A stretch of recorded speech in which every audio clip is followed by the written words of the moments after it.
Amigos espectadores, salve Maria! Nesse programa nós vamos conhecer a história de um bem-aventurado muito próximo a nós, o Beato José de Anchieta, o grande apóstolo do Brasil.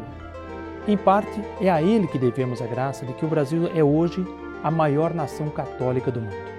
Anchieta é um pouco mais jovem que o Brasil. Ele nasceu no ano de 1534, na festa de São José, dia 19 de março. Foi na cidade de São Cristóvão da Laguna, nas Ilhas Canárias, que pertencem à Espanha. A sua ligação com o Brasil foi preparada pela providência divina, pois em sua juventude ele foi estudar no Colégio dos Jesuítas em Coimbra, Portugal. Jovem e cheio de vida, alegre por natureza, Anchieta soube cativar a simpatia de seus colegas que gostavam de ouvi-lo recitar. Atento às inspirações divinas, buscava sempre o silêncio para rezar.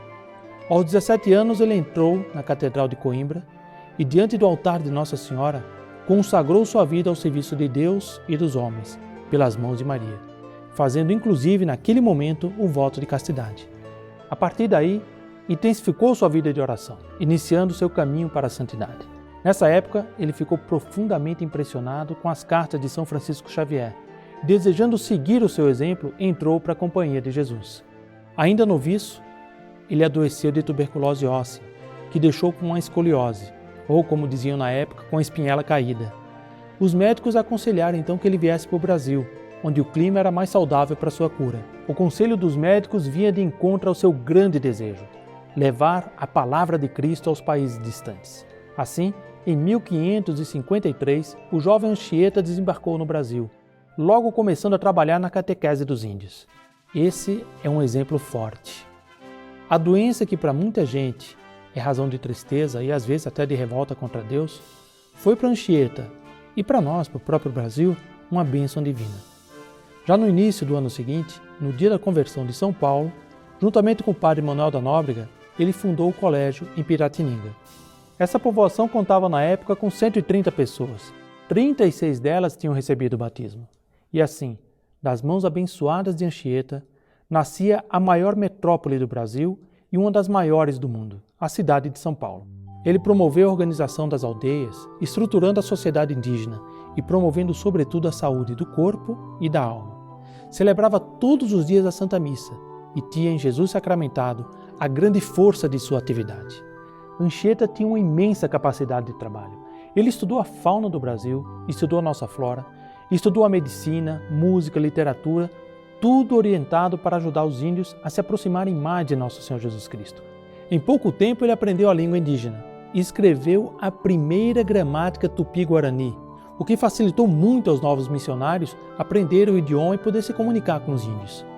Ele foi um grande escritor, escreveu muitas cartas, poesias e muitos autos para representações teatrais. Ele escreveu em tupi um pequeno livro para os confessores e outro para assistência aos moribundos. Ele pregava aos índios na própria língua deles e arrancava aplausos. As suas palavras encantavam e atraíam o povo, convertiam os inimigos, pacificavam os adversários. Além de educar e catequizar os índios, ele os defendia dos abusos dos colonizadores portugueses, que queriam escravizá-los e tomar suas mulheres e filhos. Inclusive, é uma coisa interessante, nós sabemos que a escravidão dos índios foi punida com excomunhão pela igreja na época. A pedido dos jesuítas, a igreja lançou uma bula de excomunhão para as pessoas que escravizassem os índios. As suas mais belas poesias foram escritas na areia da praia de Peroíba, onde ficou por 5 meses refém dos tamanhos. Enquanto escrevia suas poesias, ele ficava tão absorto com a inspiração divina que muitas vezes se aproximava da água escrevendo. Ele escrevendo na areia, escrevendo as suas poesias e sem olhar, andando de costas para o mar, ele foi avançando. E uma coisa curiosa, um verdadeiro milagre, as águas iam recuando à medida que Anchieta ia para trás. Ele ia escrevendo, absorto na admiração a Maria Santíssima, e atrás, em pouco tempo, uma verdadeira parede de água o circundava. De longe os índios observavam a cena assustados e começaram a gritar: Abaré, sai! Ele calmamente voltou, foi andando de volta para a areia seca e somente quando ele estava fora do leito do mar, as águas represadas despencaram com grande estrondo. Depois de conseguir a paz com os tamoios, Anchieta participou ativamente da fundação da cidade do Rio de Janeiro. juntamente com o capitão mor Estácio de Sá. Somente 2 anos depois disso é que ele foi ordenado sacerdote.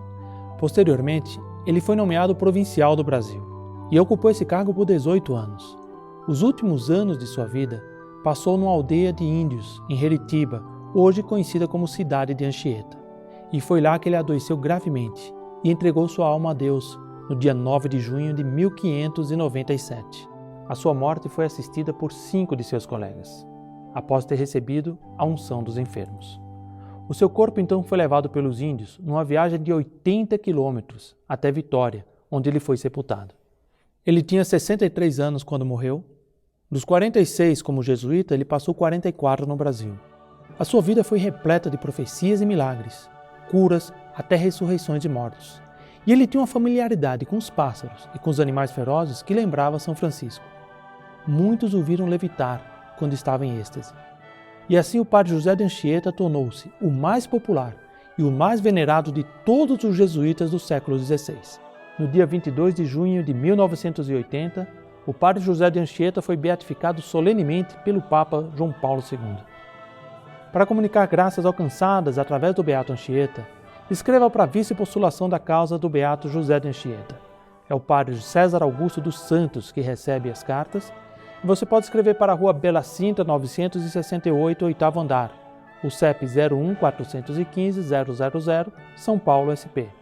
Ou, se quiser telefonar, 0 operadora 11 3255 0345. Até a próxima semana. Salve Maria!